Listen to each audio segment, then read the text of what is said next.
Olá, minhas amigas e amigos de Ideal Espírita. Sejam todos bem-vindos a mais uma palestra pelo Grupo Aulas da Vida, sob a coordenação de Amália Carvalho de Moraes, com uma transmissão pela rádio e TV SEAC, Centro Espírita Amor e Caridade de Bauru, e TV Chico Xavier, a Sintonia do Bem de Campina Grande, na Paraíba.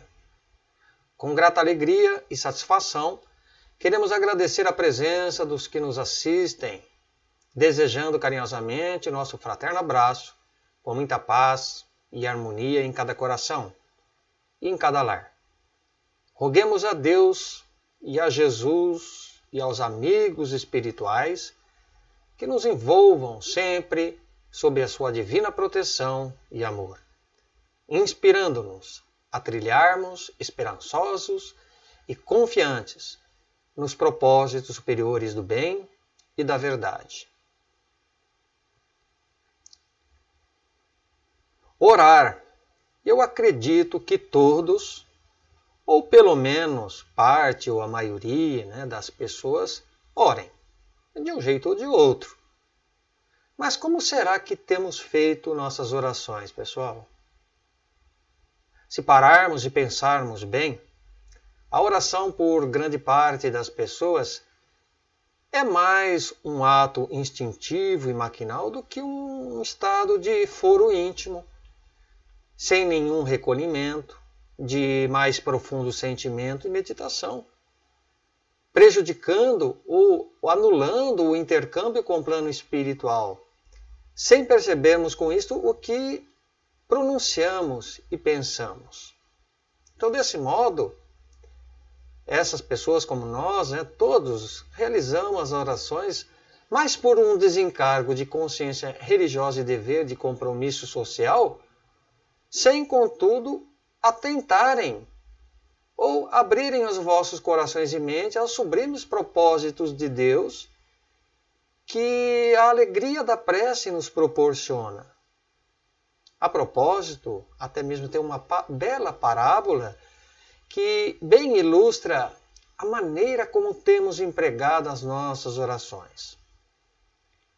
Quando, no alto de uma colina, ali bem distante da cidade, havia uma casinha bastante simples, onde ali morava uma senhora muito religiosa e que tudo fazia para não perder as missas aos domingos. Portanto, ela bem cedinho nesses dias, e pelo fato de ser muito longe a igreja, ela precisava andar alguns quilômetros para poder chegar. E depois, sempre que terminava a missa, antes dela retornar para a sua casa, então ela, por hábito, colocava dentro de uma caixinha de madeira um grão de feijão. Um grão. E por que disto? Por que ela fazia isso? Porque era uma atitude dela expressar que naquele dia ela teria realizado o seu dever com as orações, sentindo-se fortalecida na fé religiosa que ali ostentava. Porém, uma certa manhã, ela estando um pouco mais exausta, como cada um de nós tem o seu dia, acabou perdendo a hora.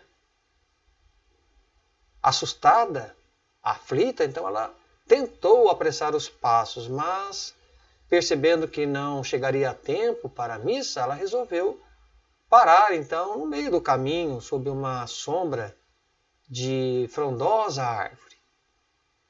Mas ali, muito entristecida, imaginando que teria realizado apenas a metade do seu dever com Deus, ao invés de colocar agora um grão de feijão dentro da caixa, colocou apenas metade dele. Metade.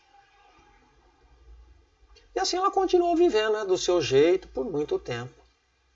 Quando, alguns anos depois, a morte física precisou subtraí-la do mundo. Chegando então na vida espiritual e deparando-se ali com uma enorme fila da qual deveria seguir sem entender o motivo, então ela perguntou a um dos trabalhadores que ali organizava aquela fila, Para que serve esta fila, meu irmão? Ah, minha irmã, esta é a fila da prestação de contas, ou seja, são as anotações que cada consciência traz do mundo do bem e do mal que praticou.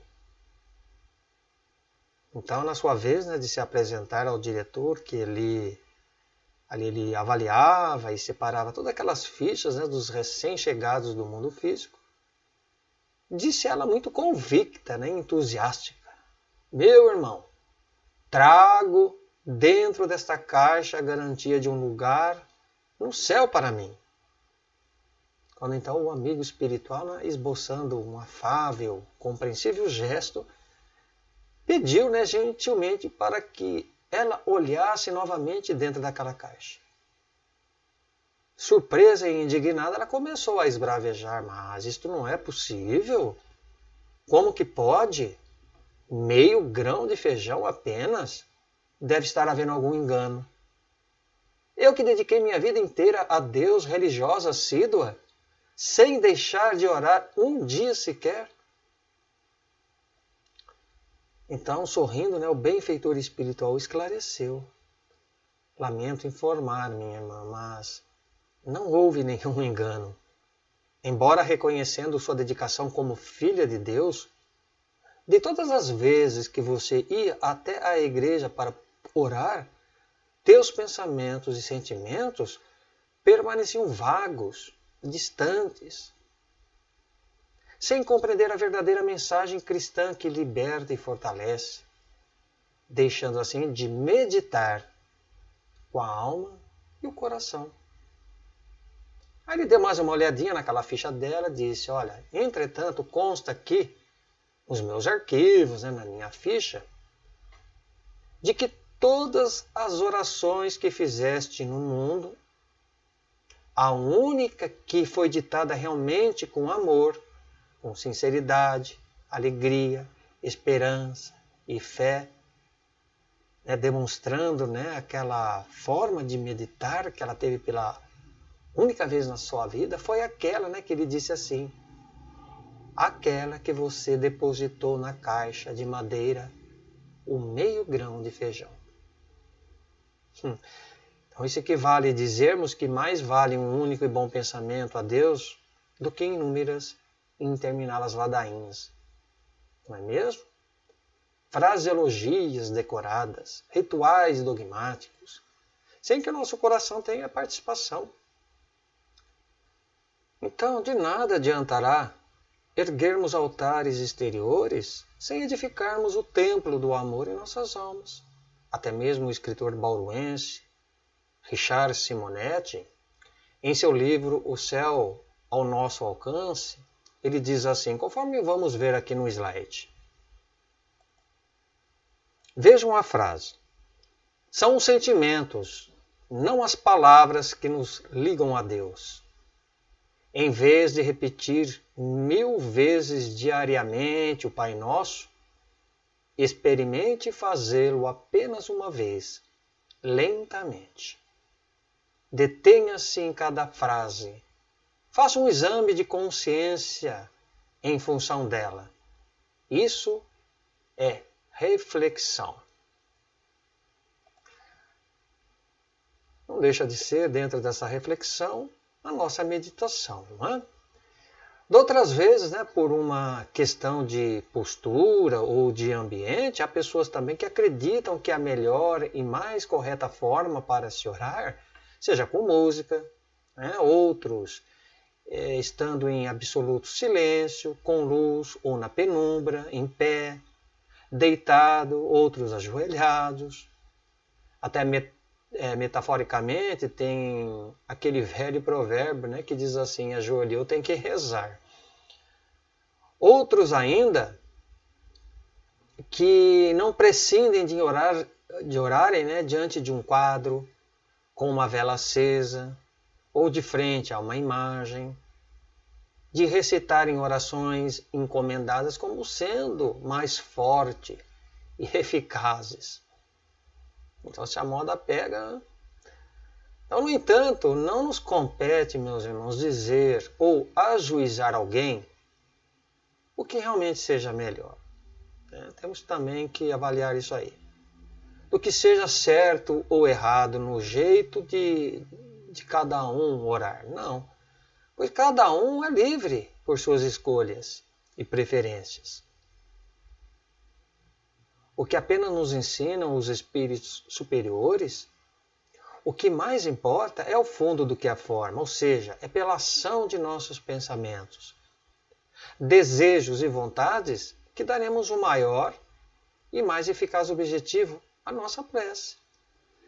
Sem a necessidade de aportes ou de acessórios materiais. Lógico, né, que vez ou outra, havendo a possibilidade de diminuir a intensidade da luz, orar ou aplicar passes, né, com um fundo musical, isso nos ajuda muito, nos auxilia na elevação de nossos pensamentos e sentimentos, evitando desse modo que dispersemos, né, com facilidade as nossas atenções.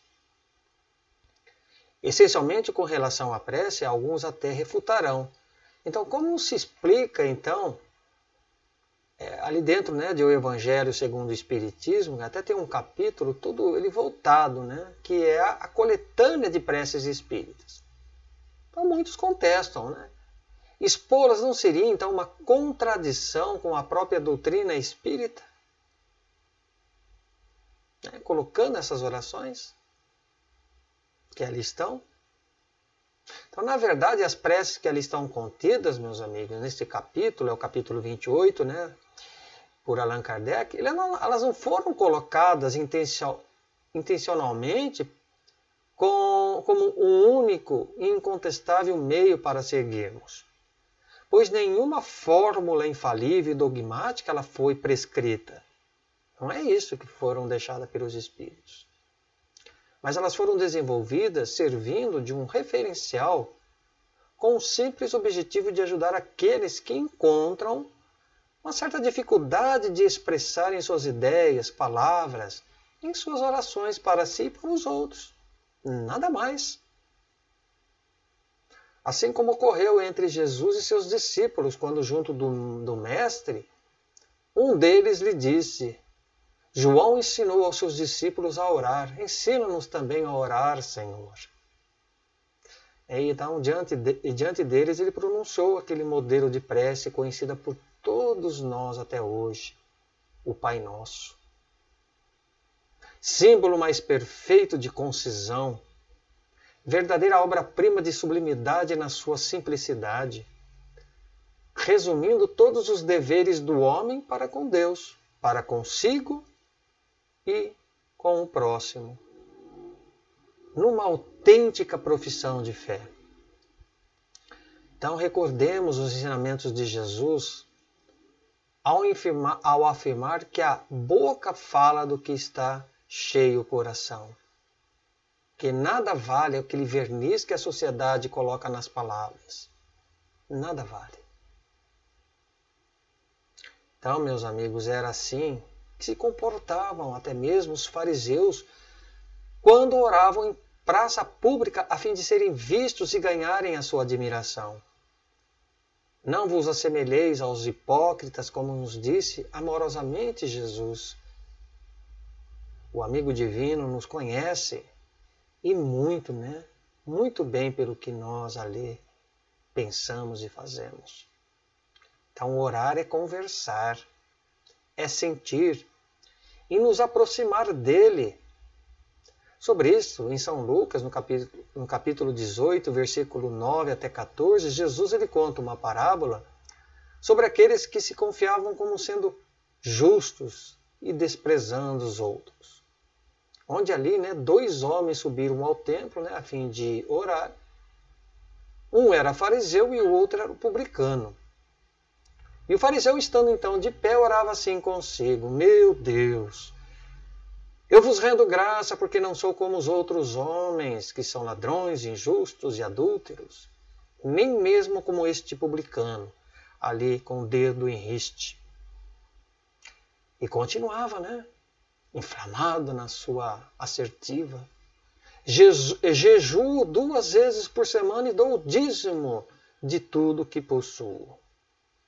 Pois bem, o publicano, ao contrário, mantendo-se distante, ele não ousava sequer erguer os olhos ao céu, mas ele batia no peito, dizendo: Meu Deus, tende piedade de mim, que sou um pecador. Então repetimos aqui. Não é pela multiplicidade de palavras, não é pelas fórmulas, receitas que seremos atendidos, ostentando uma fé hipócrita e exterior como dos fariseus, mas sim pela sinceridade, pela humildade como a daquele publicano. A verdadeira oração, meus amigos, é aquela que parte de um coração simples e sincero. E a ciência já comprovou que quando passamos a orar, na superfície medial do cérebro, nós acionamos o sistema límbico, que é uma unidade, né, responsável pelas emoções e comportamentos sociais, onde ali substâncias químicas são liberadas, ativando e provocando sensações de alegria, autoestima e bem-estar. Então, por isso que a oração nos faz tão bem. Ela tem, né, este intercâmbio com os nossos próprios hormônios, né, que correspondem, assim, de uma forma direta no nosso organismo. Então, sobre o modo de fazermos nossas orações, o espírito do Senhor Monod, ele que foi um pastor protestante em Paris quando encarnado, ele deixou-nos uma significativa instrução ali em um Evangelho segundo o Espiritismo por Allan Kardec. Isto em 1862 na cidade de Bordeaux, na França, né? Afirmando que o primeiro dever de toda criatura humana, o primeiro ato que deve assinalar o nosso retorno ativo à vida diária é a prece, é a oração. Quase todos vós orais, mas quão poucos sabem orar. Então este é o sagrado momento, né, de sintonia com o nosso Pai, com o alto, onde externamos nossa gratidão pelo repouso da noite e as bênçãos que rogamos por um novo dia. Na questão 659 de O Livro dos Espíritos, temos aquela pergunta feita pelo codificador, conforme nós vamos ver no slide. Perguntou Kardec: qual o caráter geral da prece? A prece é um ato de adoração. Orar a Deus é pensar nele, é aproximar-se dele, é pôr-se em comunicação com ele. Há 3 coisas podemos propor-nos por meio da prece: louvar, pedir e agradecer. Se bem que nós temos mais pedido do que agradecer, né? E propriamente louvar. Agora, perguntamos, né, dentre essas 3 coisas, o que mais temos feito e valorizado nas orações? Será que é a nossa vontade ou é a vontade de Deus? Será que já paramos para pensar sobre isso, meus amigos? Então, quando desejamos que prevaleça a nossa vontade, vejam bem, né? É porque nós estamos julgando como sendo úteis para nós. Que aquele pedido é justo, é indispensável, independente do que Deus nos reserve. Querendo dessa maneira, o quê? Resultados prontos e imediatos, pouco se importando, né, que venha de Deus. Então, justamente por não compreendermos e aceitarmos os sábios desígnios do Criador, onde nós aqui, como falamos, mais vivemos a pedir do que louvar e agradecer, nós acabamos nos perdendo nos excessos e vícios de toda ordem. De toda ordem. Pois inútil será pedirmos nas orações que Deus abrevie as nossas provas, que nos conceda as alegrias fugazes das riquezas e das facilidades materiais. Porque pensando bem, será que temos lembrado pelo nosso crescimento espiritual, pelo nosso melhoramento moral? Será que é isso que nós realmente temos pedido? Acredito que não. No entanto, quando nos submetemos à vontade do Criador, como na própria oração do Pai Nosso,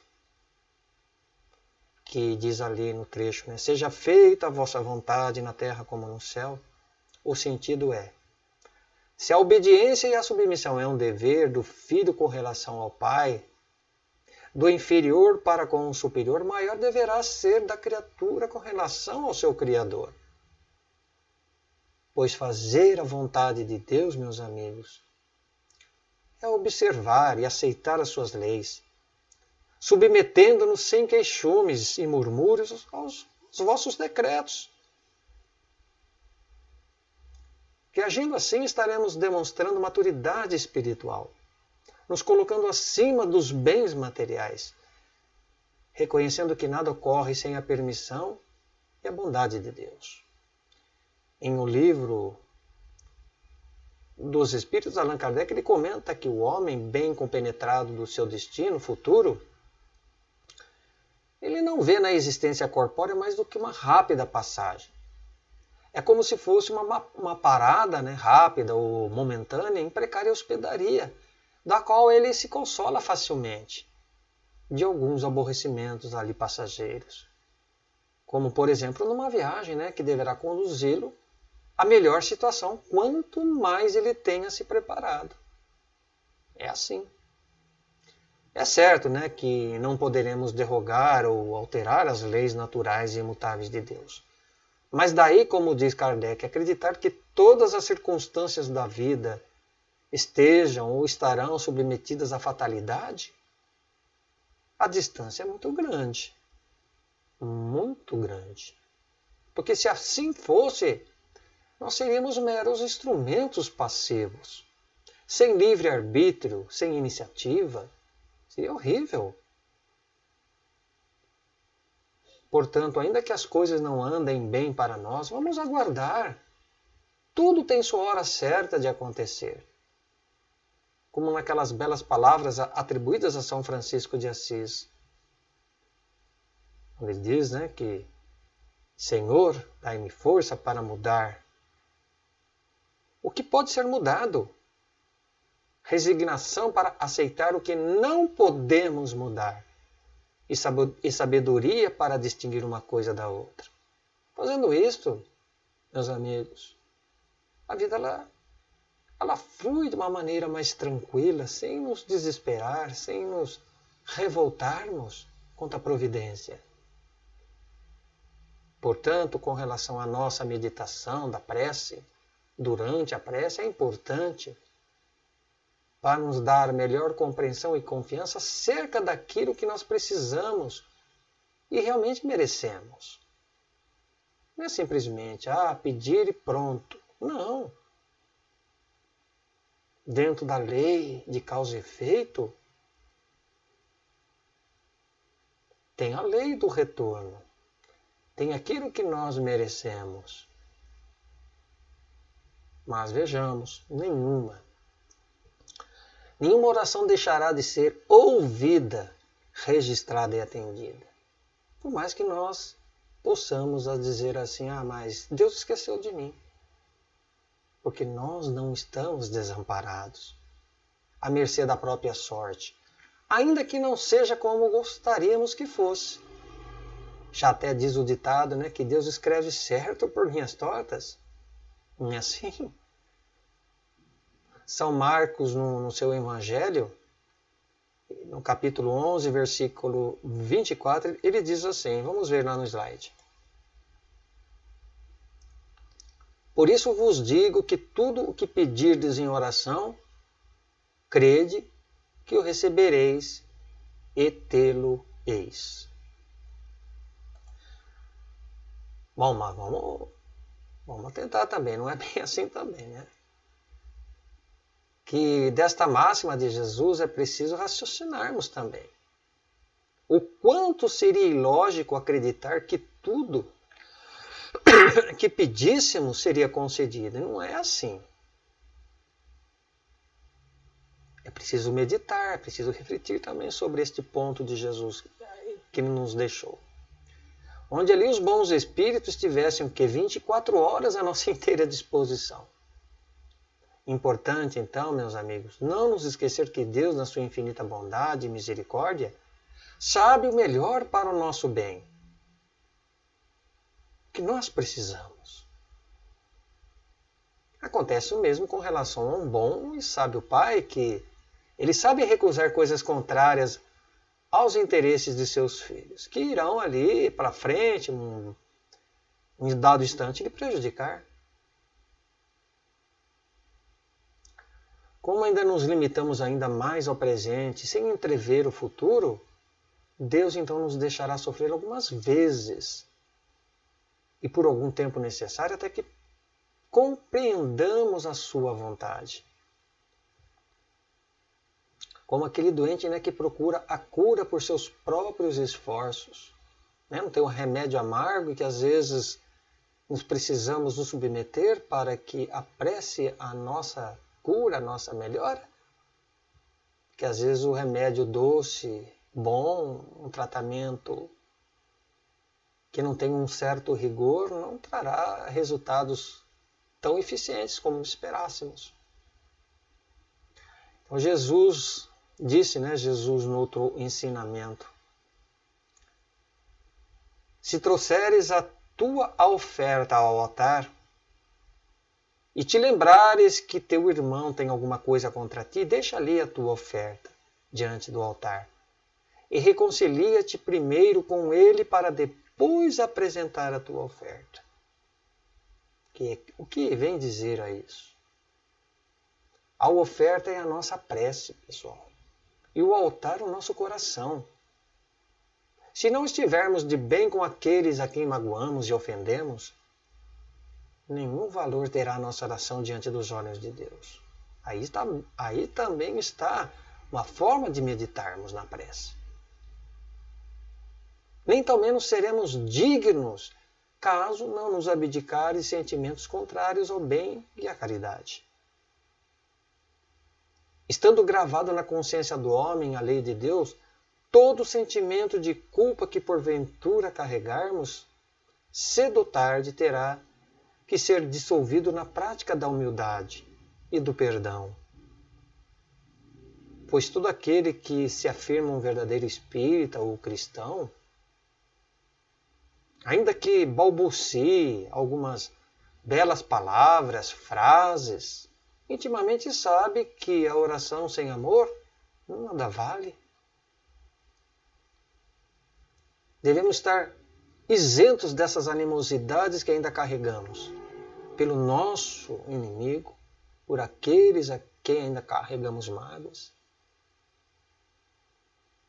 Por isso que na oração não podemos prescindir, né, da oração e mais ainda particularmente prescindir da meditação, porque na oração iremos pedir, vejamos, sem que ouçamos. Enquanto que na meditação silenciamos para ouvir as respostas. É como conversar com alguém, né, aprendendo a saber ouvir. Exatamente, particularmente, era o que fazia, né, Santo Agostinho de Hipona quando ele viveu aqui sobre a Terra, da necessidade de nós trabalharmos pelo nosso autoconhecimento e melhoramento moral. Dizendo ele que ao final de cada dia ele fazia o que? Ele interrogava a própria consciência, passava em revista, né, o que ele fizera, perguntava se não tinha faltado com algum dever, se ninguém tinha nada para dele se lamentar. Então foi assim que passou a se reconhecer, pouco a pouco, e ver o que ainda faltava para ser reformado nele. Então, através dessa meditação, dessa autoconsciência que Santo Agostinho passou a praticar durante sua existência aqui, ele começou a melhorar. Então não adianta aquele Pai Nosso que está no céu e pronto, acabou. Não. Decorativo, só para cumprirmos um dever com Deus. Não é assim. E por reconhecermos que Deus é todo bondade, amor e justiça, estamos sempre querendo cobrá-lo e rebaixá-lo em sua infinita sabedoria, né? A fim de sermos atendidos em nossos equivocados interesses, mesquinhos caprichos. E quando isso não ocorre, nós acabamos nos revoltando e impacientes acabamos perdendo a fé e a esperança. Ah, mas Deus é injusto comigo. Eu não mereço isto. Que Deus é esse que dizem ser tão bom? E aí vai, né? Enumerando as suas queixas. E não adianta ficarmos rezando muito, meus amigos. Acreditando, né, que seremos atendidos pela quantidade de palavras. O importante é rezarmos pouco e bem. Pouco e bem. Deus sabe de nossas necessidades, antes mesmo de pedirmos. Até mesmo lembro aqui de uma singela história onde todos os dias, ao meio-dia, um pobre velho ele entrava na igreja e em poucos minutos ele já saía muito feliz. E ali o sacristão, né, bastante intrigado com aquilo, ele resolveu um dia perguntar-lhe o porquê dele entrar e sair assim tão depressa. Então, pacientemente, ele respondeu: venho rezar, meu irmão. Ah, mas é estranho que você consiga rezar assim tão rápido. E bondosamente aquele simples homem esclareceu: ah, meu irmão, é que eu não sei rezar aquelas orações compridas, cheio de flor, né, como diz. Mas todos os dias ao meio-dia eu entro na igreja e falo: oi, Jesus, eu sou o Zé, vim te visitar. E num minuto eu já estou de saída, é apenas uma oraçãozinha, mas tenho certeza que ele me ouve. Pois bem, alguns dias depois o Zé sofreu um acidente e ele foi internado num hospital.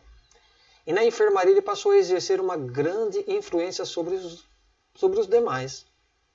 E ali os doentes mais tristes então tornaram-se mais alegres e muitas risadas então passaram a ser ouvidas. Então a enfermeira, né, percebendo tudo aquilo, perguntou para o Zé: ô Zé, os outros doentes aí dizem que você está sempre tão alegre, é verdade? E sorrindo ele respondeu: sim, minha irmã, é verdade que eu estou sempre muito alegre. E é por causa daquela visita que recebo todos os dias, né, tornando-me feliz. A enfermeira estava atônita, né, sem entender nada. Porque ela já havia notado que a cadeira, né, que ficava sempre encostada na cama do Zé, estava sempre vazia. Porque o Zé, seus olhos eram um solitário, um sem ninguém. Quando novamente ele tornou a perguntar, ela, né, tornou a perguntar: Zé, mas quem é que lhe visita e a que horas? Ah, todos os dias, né, respondeu ele com um brilho nos olhos. Todos os dias ao meio-dia, ele vem junto de minha cama, olha para mim e diz: oi Zé, eu sou Jesus, vim te visitar.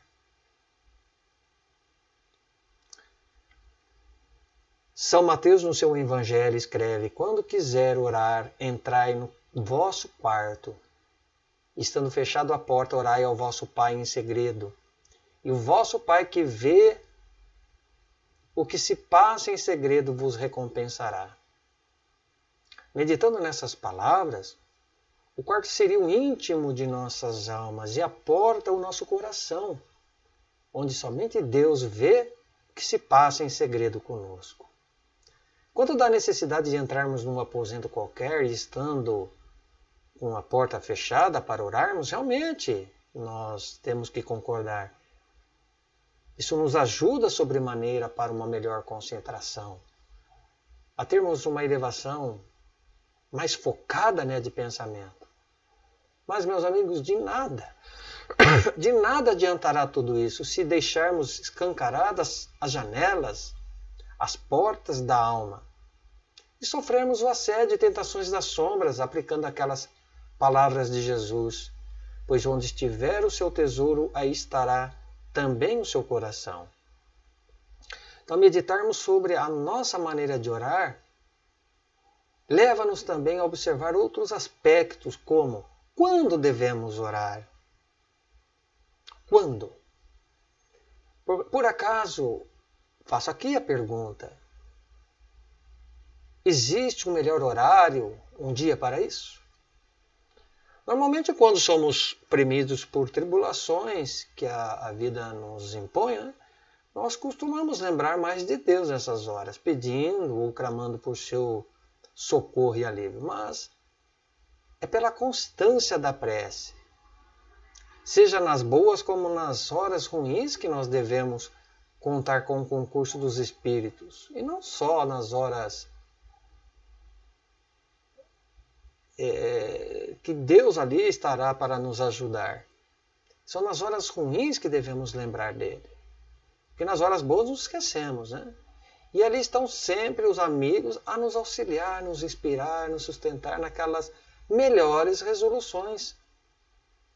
Independendo, contudo, das horas regulares da manhã, seja da tarde ou da noite, podendo assim ser feita a qualquer momento do dia, sem a necessidade de interrompermos nossas atividades. Por exemplo, se nós estamos trabalhando, bastará uma fração de um sincero e bom pensamento, que será considerada também uma oração.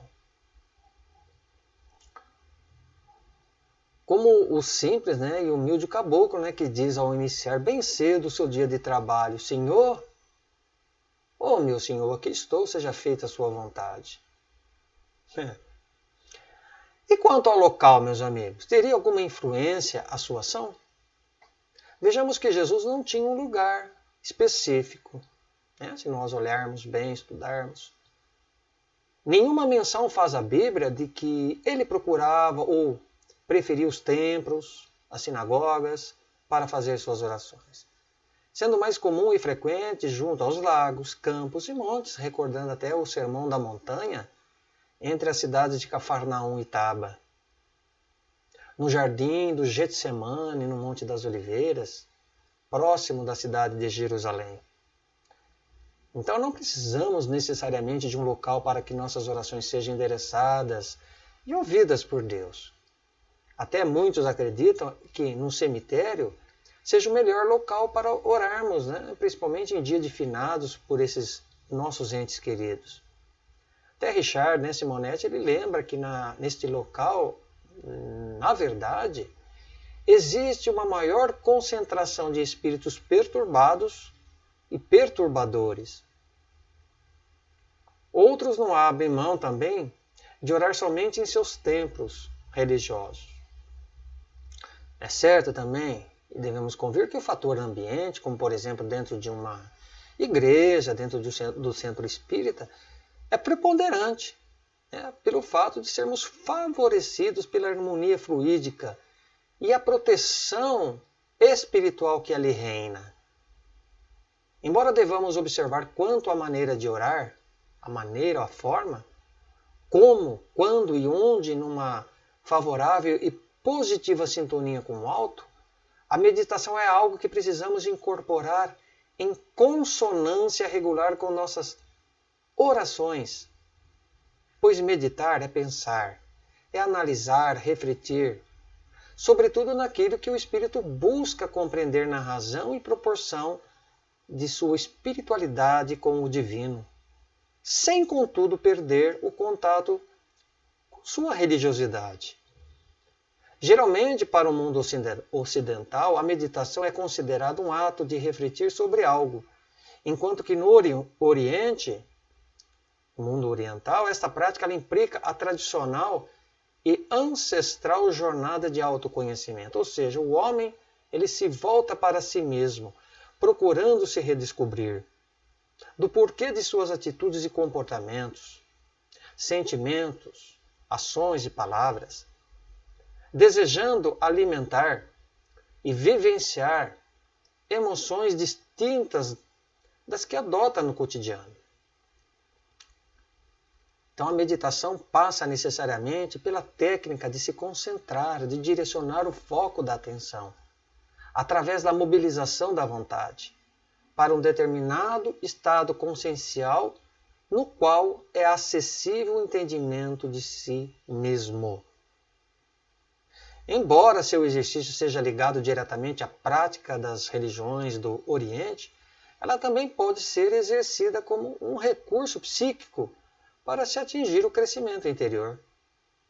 Historicamente, a meditação é uma arte ancestral que remonta à origem do homem. Não se sabe ao certo, de onde ela proveio, mas é certo que ela se propagou em vários povos e culturas distintas, que foi conhecida de formas diferentes em cada região do planeta. Atingiu o ápice no Egito, como no Egito, na Índia e entre os maias. Então, nesta acelerada e conturbada rotina da vida moderna, é difícil as pessoas se preocuparem com o universo interno da mente, das ideias e sentimentos que produzem. Um dos objetivos principais da meditação, dentro da prece, é promover o encontro do indivíduo com essa esfera ainda desconhecida da psique humana, em busca da fonte energética imanente a cada ser, a cada qual detém um poder inimaginável de transformação. Inimaginável. A mente, embora repleta de recursos preciosos e nebulosos, comporta-se muitas vezes de forma imatura, gerando o caos no qual vivemos mergulhados. Ela acaba sendo o conjunto de nossos condicionamentos, hábitos, modelos de pensamento, memórias de nossa face racional. Em meio a tantos conflitos, é difícil, meus amigos, percebermos com clareza o que se passa em nossa essência, real natureza do ser. Assim podemos ver a nós mesmos como somos e, a partir desta visão, transformar o que for necessário em nosso mundo íntimo. Contam aqui, para nós encerrarmos, as histórias de Dom Miguel Ruiz, que ele que é um famoso escritor e cirurgião mexicano, que um discípulo desejoso de se livrar do quadro de seu sofrimento, ele procurou o seu mestre num templo budista e perguntou-lhe: mestre, se eu meditar 4 horas por dia, em quanto tempo alcançarei a minha iluminação? Aí o mestre parou, pensou um pouco e respondeu: se tu meditares 4 horas por dia, nem mesmo em 10 anos alcançará a iluminação. O discípulo voltou a perguntar: mas se eu meditar 8 horas por dia, em quanto tempo obterei a minha iluminação? Se tu meditares 8 horas por dia, nem mesmo em 20 anos terá a sua iluminação. Aí ele ficou mais ainda sem entender: mas como pode isso, mestre? Se estou meditando 2 vezes mais, como entender estar cada vez mais longe de minha iluminação? Porque, meu jovem, você não está na terra para criar sofrimentos para si, mas sim para amar e ser feliz. Se puderes meditar 3, 5 ou 10 minutos, que seja no melhor que puder, para que ficar meditando 4, 8 horas e ficar irritado, cansado? A meditação não é uma prática militar de resistência física, mas é quando convergimos e sincronizamos nossos pensamentos com o alto. Pois quando passamos a meditar por horas seguidas, psicologicamente divagamos, cansando mentalmente. Conjugar a oração e a meditação, meus amigos, é termos uma perfeita comunhão do amor com a razão, aproximando o Cristo amigo em nossos corações, compreendendo e nos submetendo à vontade do Pai Maior. Que Deus possa nos guardar em sua infinita paz, desejando a todos um final de semana abençoado, com muita paz em seus lares e com seus familiares. Fique com Deus. Até uma próxima.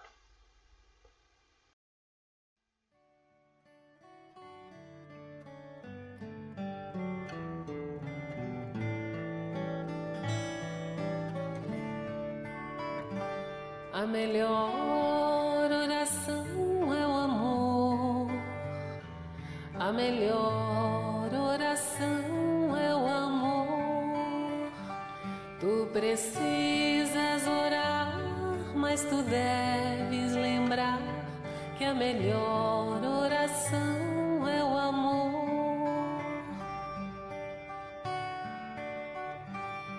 Caridade é também oração, gentileza, auxílio e perdão. São as preces sublimes do teu coração, gentileza, auxílio e perdão.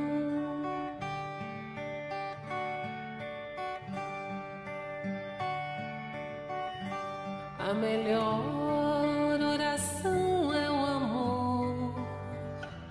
A melhor oração é o amor.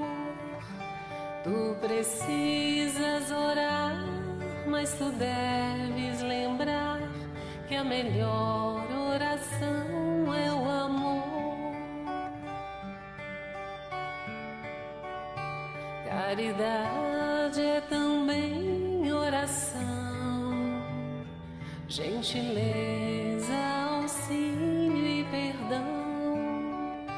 São as preces sublimes do teu coração, gentileza, auxílio e perdão.